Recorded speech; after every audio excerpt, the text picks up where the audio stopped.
मेरे मित्रों, पुनः सादर नमस्कार। आज का विषय माँ दुर्गा के प्रति। नवरात्रि आ रही हैं, आपको ढेर सारी शुभकामनाएं। और कई मित्रों ने ये प्रश्न किया है कि दुर्गा पूजन कैसे किया जाए। मेरे मित्रों, सर्वप्रथम तो ये बता दूं कि दुर्गा पूजन 9 दिन का है। पहले दिन में क्या करना चाहिए, दूसरे दिन क्या करना, किसका पूजन करें, इस रूप में ब्रह्मपुत्र, शैलपुत्री, ब्रह्मचारिणी, स्कंद, कंचंद्र घंटा आदि के रूप में किस किस का पूजन हो जाए। तो मैं समझता हूँ मेरे मित्रों, शायद विधि आपको जो है थोड़ा सा हटके लगे। पहले दिन आप पृथ्वी का पूजन कीजिए, दूसरे दिन आप अग्नि का पूजन कीजिए, तीसरे दिन आप जो है वायु का पूजन कीजिए, चौथे दिन आप जो है वरुण का पूजन कीजिए, पांचवें दिन अंतरिक्ष का पूजन कीजिए, छठे दिन स्कंद माता का पूजन कीजिए माँ भगवती दुर्गा के रूप में, सातवें दिन भद्रकाली का पूजन कीजिए, आठवें दिन अष्टमी के साथ अष्टमी के दिन लक्ष्मी के साथ नरसिंह का पूजन कीजिए, नौवीं दिन सिद्धि के साथ शिव का पूजन कीजिए और 10वें दिन 10 महाविद्याओं का पूजन कीजिए। और इन्हीं में ख्याल रखें पूरा पश्चिम वो जो मैं पंच परमेश्वर, पंचलोकपाल, अष्टपाल, भैरव, 10 दिक्पाल, एकादश रुद्र, 12 भानु, 64 योगिनी। अब इन्हीं में विधि यह है कि बहुत सारे लोग कहते हैं हम तो सारी की पुस्तक पढ़ते हैं, हम पढ़ लेते हैं जी 1 घंटे में, और हम ये कहते हैं कि ये काम ही 4 घंटे का है, तो आप 1 घंटे में कैसे पढ़ते हैं भाई? और क्यों पढ़ते हैं आप 1 घंटे में? 4 घंटे का काम जो है आप 1 घंटे में क्यों करते हैं? 4 घंटे का कार्य जो कर रहे हैं उसको 1 घंटे में क्यों समापन करना चाहते हैं आप? तो मेरे मित्रों, सबसे पहले तो ये समझें, अगर आपने इसमें सिद्धि लेनी है तो मैं आपको एक विधि और बताऊं। और सर्वप्रथम ये कि एक विधि ये बता देता हूं कि ये देवी भागवत में है, मैं नहीं बोल रहा हूं, मैं अपने मुंह से नहीं बोल रहा हूं। और ये गीता प्रेस की किताब है, दुर्गा सप्तशती है। जिस ढंग से आप पूजन कर रहे हैं उस ढंग से यहाँ पर कहीं कोई वर्णन नहीं है। नव दुर्गाओं में आप भाई एक चीज बताओ, नव दुर्गाओं में आप जो है 9 दुर्गाओं में उन बच्चों का ही पूजन क्यों कर रहे हो? क्या ये प्रथा है? क्या शास्त्र सम्मत है? आप जिन 9 दुर्गाओं का पूजन कर रहे हैं और सुबह 7 बजे बुला के आप एक प्लास्टिक की थैली, एक प्लेट में इनको खाना खिला देते हो, एक चुन्नी देके, क्या ये 9 दुर्गाओं का सम्मान सम्मानित नहीं है? तो ध्यान से सुन लीजिए, ये तो पढ़ने वालों के लिए है जो 4 घंटे पर उनके लिए 3 पाठ, कवच, अर्गला और कीलक, संकल्प के बाद कवच, अर्गला और कीलक, उसके बाद बीच का मध्य का एक भाग क्या है? चतुर्थ अध्याय। और उसके बाद आप चलिए 3 अध्याय, 3 रहस्य है, प्रधान रहस्य, 3 रहस्य हैं लास्ट में, उन रहस्यों को पढ़िए। उसके बाद सिद्ध कुंज का स्रोत पे आइए और क्षमा प्रार्थना कीजिए। ये दुर्गा सप्तशती पढ़ने का एक जो है विद्वान पुरुषों का प्रचलन है। और मैं तो समझता हूं अगर आपके घर में ज्यादा कष्ट है और आप दुर्गा बहुत ज्यादा कष्ट है, बहुत ज्यादा नहीं संभाला जा रहा है किसी से, विद्वान पुरुष से भी, आप इस ढंग से पढ़िए। ये नई विधि है भैया, नई विधि जो अधिक जानकारी होती है और विशेष जानकारी होती है और वैदिक जानकारी होती है, कई बार उन लोगों को अच्छी नहीं लगती जो प्रचलन में रीति रिवाज में आ रहे हैं। रीति रिवाज तो भैया अपना अपना हो सकता है, लेकिन संस्कार और कर्मकांड अपना नहीं है। ये विश्व विजयी है, ठीक? इस ढंग से भी आप कर सकते हैं। अगर आपके शत्रु ज्यादा हैं, आपके पास जगह जमीन का जो है कोई घोटाला चल रहा है, किसी प्रकार कोई दुख दर्द है, घर में बीमारी है, रोग शोक आदि व्याधि को मिटाने के लिए दुर्गा सप्तशती पढ़ने का एक तरीका भी है। संकल्प लीजिए। संकल्प में नहीं अंग्रेजी में आता है तो आप नहीं, संस्कृत में आता है तो आप छोड़ दीजिए उसको, हिंदी में पढ़िए ना। मैं फलाना फलाना शर्मा, पुत्र श्री धर्मपत्नी, पुत्र श्री धर्मपत्नी या पत्नी, आज तिथि, घटी, पल, नक्षत्र, वेद, पुराण, धर्म ग्रंथ आदि को मद्देनजर रखते हुए मैं माँ भगवती दुर्गा के प्रति समर्पित भाव से 9 दिन तक या 10 दिन तक नवरात्रि में एक समय का भोजन करूंगा और पानी पे आधारित, फल फूल और पानी पे जीवन आधारित रखूंगा। ये तो संकल्प है। संकल्प ही जो है श्रद्धा तो है, संकल्प ही श्रद्धा है। फिर उसके बाद क्या करिए आप, सबसे पहले संकल्प के बाद 13वां अध्याय पढ़िए आप। और 13वें के बाद पहला, और फिर 13वें, फिर 11वें, फिर 2, 12वें, फिर 2, फिर 11वें, फिर 3, फिर 10वीं, फिर 4, फिर 9वीं, फिर 5, फिर 8वीं, 6 और 7वां अध्याय में लास्ट में पढ़िए आप। और देखना इसका फल, देखना ना, आप फल देखें ना। आज तक आप उन फलों को खा रहे थे जिनमें सड़ने और गलने की उम्मीद अधिक थी। एक चीज ख्याल रखें, किसी विद्वान पुरुष ने लिखा है, आगे बढ़ने की होड़ में आप जलन छोड़ दीजिए, सड़े हुए फल तो अपने आप गिर जाते हैं। बहुत अच्छी बात बोली है। आगे बढ़ना है ना तो जलन को छोड़ दीजिए, कर्म कीजिए, कर्म प्रधान है। इन 13 अध्यायों को इस ढंग से पढ़ने के बाद अब आपने क्या करना है, चूज करनी है। कम से कम वो लड़की, अब मैं तो लक्ष्मी का तो रूप ही इतना भयंकर है कि अगर आप देखेंगे, मैं तो पिछली बार जिक्र कर चुका हूं उनको, 2 पार्टों, 2 जो कड़ियों में जिक्र कर चुका हूं। लक्ष्मी सर्वाणी है भैया। सर्वाणी का मतलब कहते हैं सर्वत्र जो विराजमान है, ये एक सर्वाणी हो गई है। और सब में जो विराजमान है, एक सर्वाणी हो गई है। और एक सर्वाणी वो है जो सबसे सुंदर है।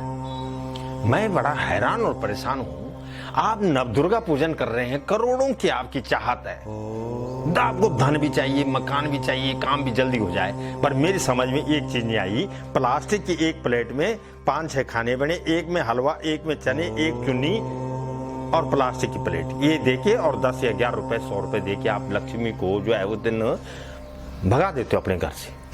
अरे भाई, साड़ी क्यों नहीं देते हो आप? उसका पूरा श्रृंगार क्यों नहीं देते हो? ब्रह्मचारिणी, शैलपुत्री, जो भी जितनी 9 दुर्गा हैं, ये तो आप दुर्गा पूजन इस ढंग से कीजिए, सनातन पद्धति है भैया। ये अपनी मन से मत चलिए।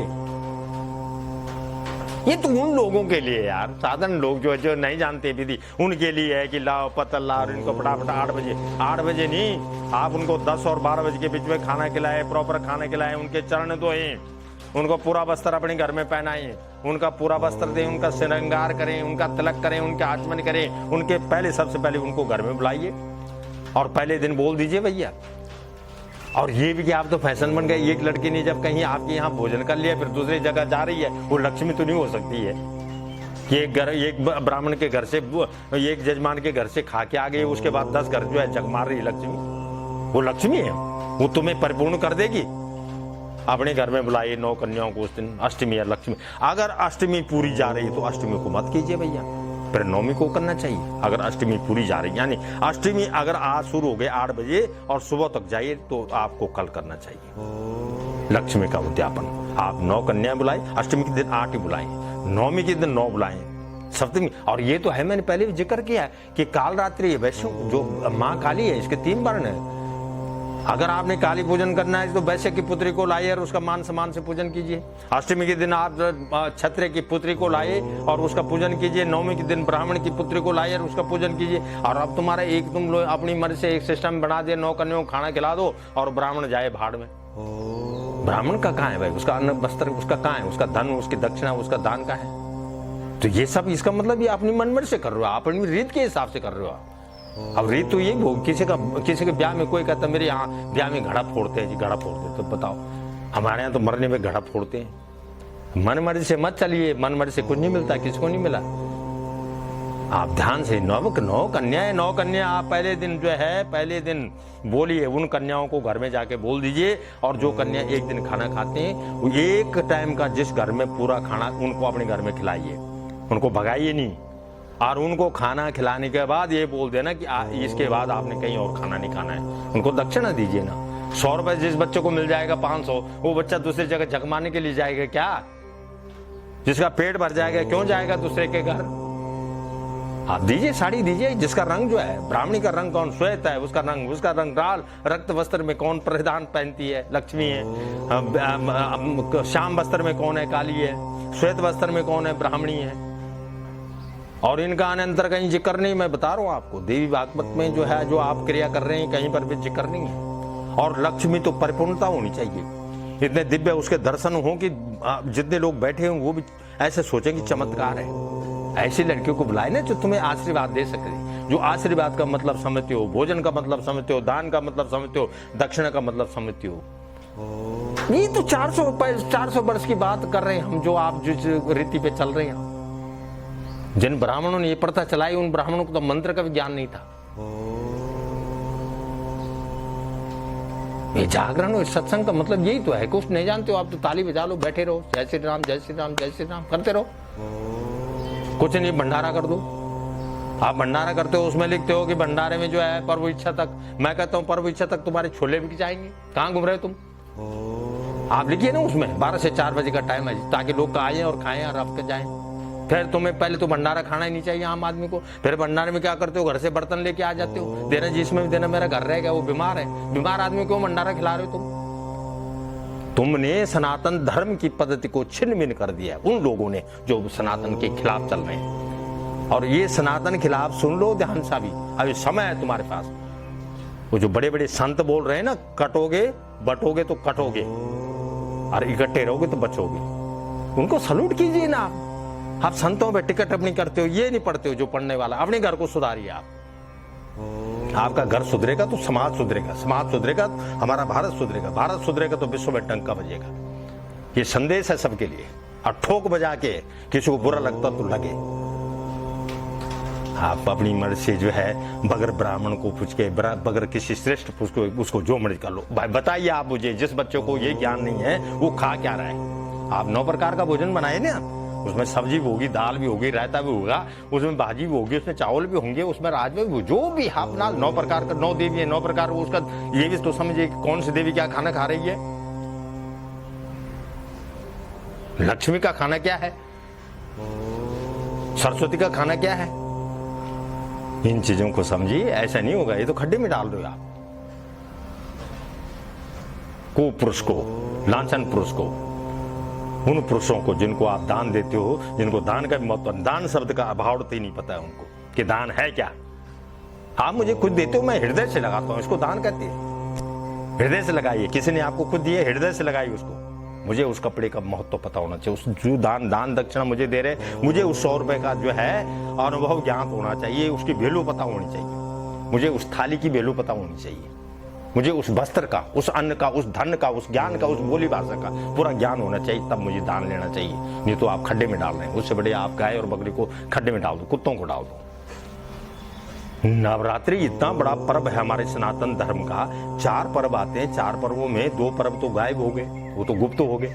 अरे 2 पर्व है, और ये पर्व जो आशूज के महीने आ रहा है, ये तो सबसे बड़ा पर्व है।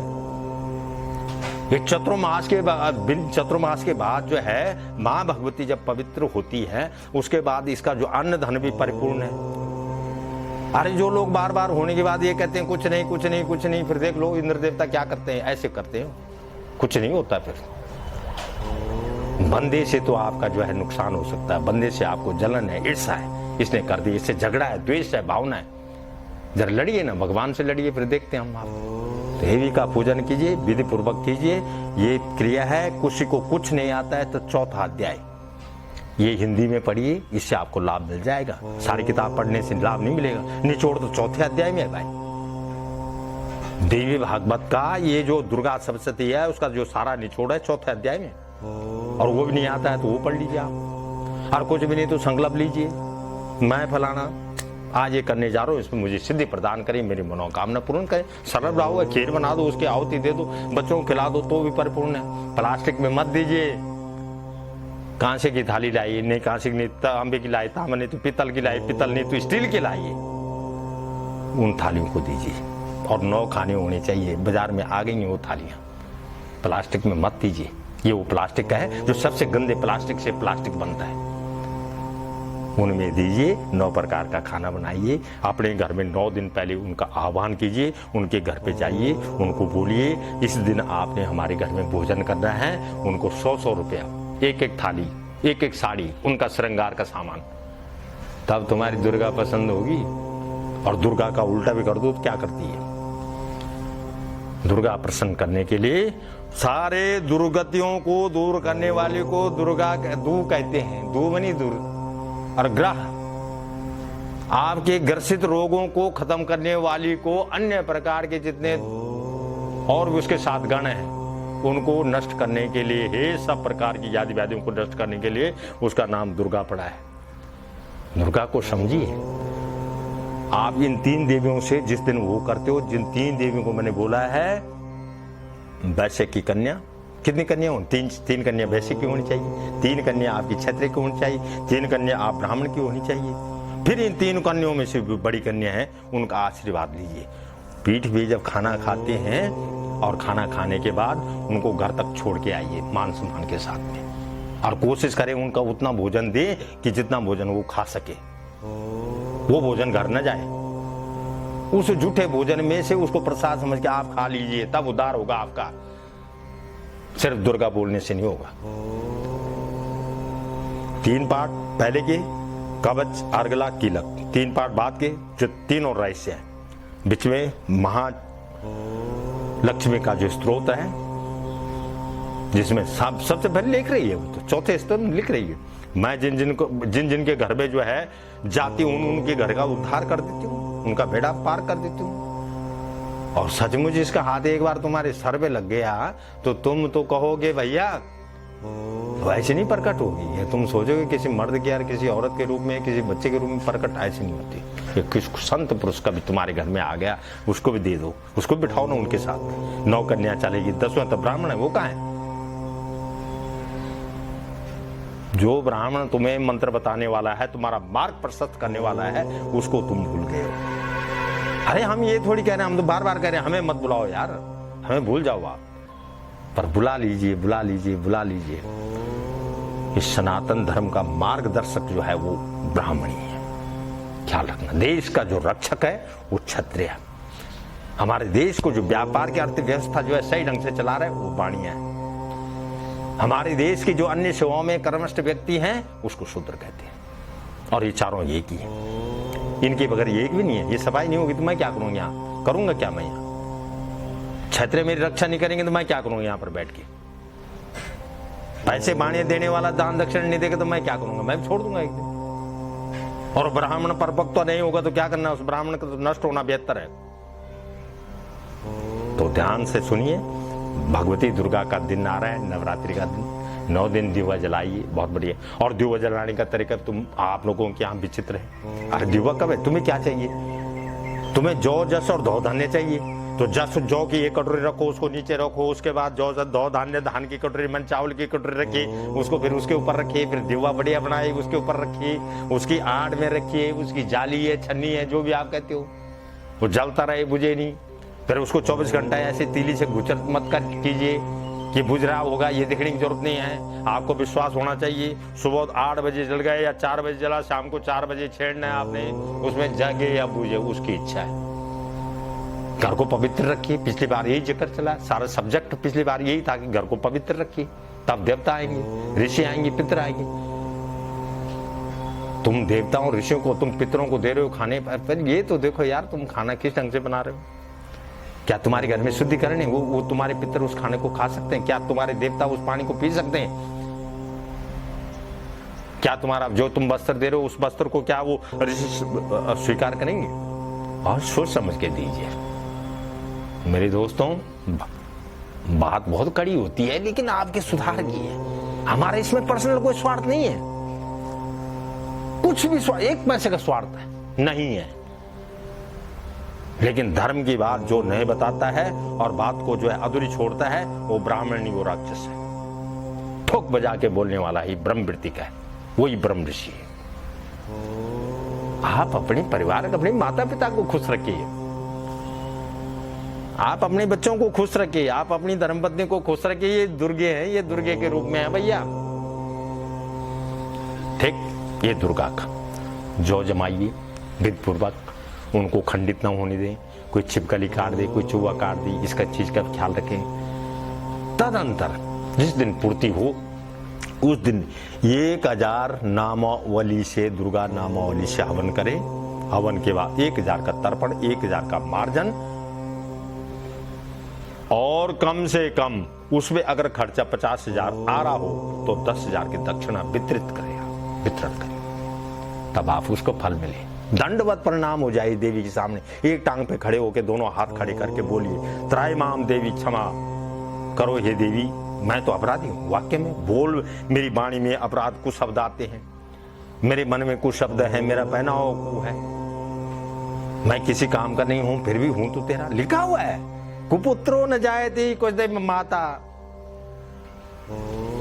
माता को माता नहीं हो सकती, पुत्र को पुत्र हो सकता है। बहुत सारी बातें हैं उनमें पुस्तकों में, धार्मिक ग्रंथों में तो ऐसी ऐसी बातें हैं, अगर आप सुनेंगे तो आप कहेंगे कि हम जिस वर्ण और जिस जाति में और जिस परिवार में रह रहे हैं धिक्कार है हमारे लिए, हमने पढ़ा ही नहीं है।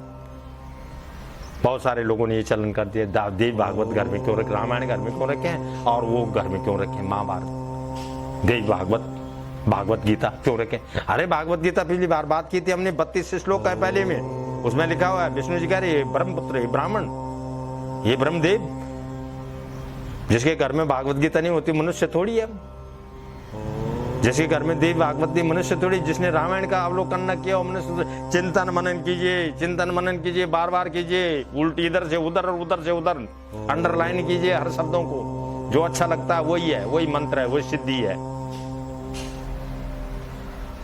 जब आप इस ढंग से करोगे, सिद्धि ना मिले तो कहना, आप किसी देवता के प्रति समर्पित हो जाइए, उसको अपना मान लीजिए, उसको छाती में बिठा दीजिए, पर वो तो मेरी छाती में बैठ, मेरे हृदय में बैठ जाओ। क्या है आत्मा, अंतरात्मा परमात्मा है क्या? आत्मा मैं, परमात्मा कहाँ है? अंतरात्मा कौन है?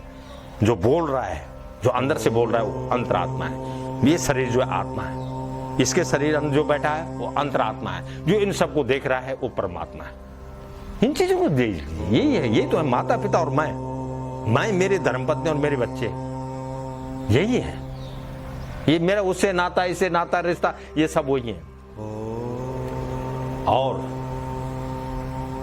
दूसरी बात कि ये खंड यहीं पर मैं समापन नहीं कर रहा हूं, अभी आपके उसके बाद दीपावली वाला ये चलेगा कि दीपावली है कितने दिन की, ठीक। तो मुझे उम्मीद है कि आप इस विषय को अच्छी तरह समझ लेंगे, और समझने के बाद हमारे दोस्त मत देखिए ना यार, हमारे दोस्त नहीं देखने आपने, हम तो दोषी हैं, जन्म जन्म के दोषी हैं। दोषी नहीं होते तो फिर यहाँ धरती पे क्यों आते, फिर तो ब्रह्मलोक में रहते, यहाँ आने की जरूरत ही नहीं। दोषी हैं इसीलिए तो आए थे ब्रह्म इसमें, पृथ्वी में। हर आदमी दोषी है, हर आदमी कहीं ना कहीं उलझा हुआ है, कहीं ना कहीं फंसा हुआ है। उससे निकलिए, उस उलझन से निकलिए, उस प्रसाद से निकलिए, उस झगड़े से निकलिए, और अपना मार्गदर्शन जो है, मार्गदर्शक स्वयं बनिए। हम विश्व के 3 आदमियों को सल्यूट करते हैं। आप बोलोगे आप कौन कौन है? एक उन ऋषियों को, जिन ऋषियों ने ये व्यवस्था पर बनाई होगी, एक उन गुरुओं को जिनके पास कुछ नहीं था, आज विश्व के गुरु हैं, एक उन व्यक्तियों को जो करोड़ों के घाटे में थे और आज जो है करोड़ों के करोड़पति बने हुए हैं। विश्व में आगे बढ़ने के लिए आपको जो है उन लोगों की संगत करनी पड़ेगी जो लोग आपसे परिपक्व है। अगर वो व्यापारी है और आपसे बड़ा है तो आप उसकी संगत कीजिए, बुद्धिमान है तो उसकी संगत कीजिए, रक्षक, देश का रक्षक है तो उसकी संगत कीजिए, उससे कुछ ना कुछ मिलेगा आपको। इन्हीं शब्दों के साथ मुझे पूरा विश्वास है कि मैंने जो कहा है वो तथ्यपूर्ण कहा है, इसमें मेरा किसी भी प्रकार का कोई अपना स्वार्थ नहीं है। ये हम जो भी बता रहे हैं, जो हमारे सहयोगी, ख्याल रखना, यहाँ पर तो सिर्फ हम ही दिख रहे हैं, इसके पीछे कुछ और भी तो कैमरे वाला होगा, ओके करने वाला होगा, इसका डायरेक्टर होगा, इसका असिस्टेंट डायरेक्टर होगा, इसका संपादक होगा, एडिटर होगा, इसका और भी कोई खर्चा कहाँ से आ रहा है। ये इतना सरल नहीं है। आजकल तो यूट्यूब आप मोबाइल पे बना देते हो, मोबाइल पे नहीं बन रहा है। इसके साथ 5 आदमियों की एक टीम है, वो काम कर रही है, तब हम आपके सामने बोल पाते हैं। हम सब उनका धन्यवाद करते हैं जो हमारे साथ जुड़े हुए। हमने पिछली बार भी जिक्र किया था आपसे, हम सबके धन्यवाद दिए। इस पृथ्वी के इसने जगह दी है, तो समाज को आगे बढ़ाने के लिए किसी न किसी को कभी न कभी तो कुर्बानी देनी पड़ेगी भाई। एक समाज तब तक नहीं सुधरता है जब तक कुर्बानियां नहीं दी जाती है। आप इतिहास को ही, सत्युग का, द्वापर, त्रेता, कलयुग, इसमें कुर्बानी तो है। राम ने कुर्बानी दी, कृष्ण ने कुर्बानी दी, घर छोड़ दिया, द्वारिका डुबा दी, राम ने अयोध्या, अरे राम को तक नहीं छोड़ा लोगों ने अयोध्या में। ये नौबत ही नहीं आती जो नौबत कलयुग में आई है। अभी सुधर जाओ, ये नौबत नहीं आती जो अयोध्या में आई है। जिसको जो जहाँ जो बच्चे पले हैं वो बच्चे सीता माता पे जिन्होंने जो है चरित्र हनन का लांछन लगा दिया है, जो कृष्ण जो है द्वारिका डुबा के बद्रीनाथ में बैठे हुए हैं, उन पे भी लोगों ने चोर का लांछन लगाया, भगोड़ा बनाया। अपने आप को देखिए और अपने आप अपना आकलन कीजिए। और मैं समझता हूँ इन्हीं शब्दों के साथ अब मैं इस विषय को यहीं पर समापन करने जा रहा हूँ। आपको बहुत बहुत धन्यवाद, पुनः नमस्कार, प्रणाम, सादर।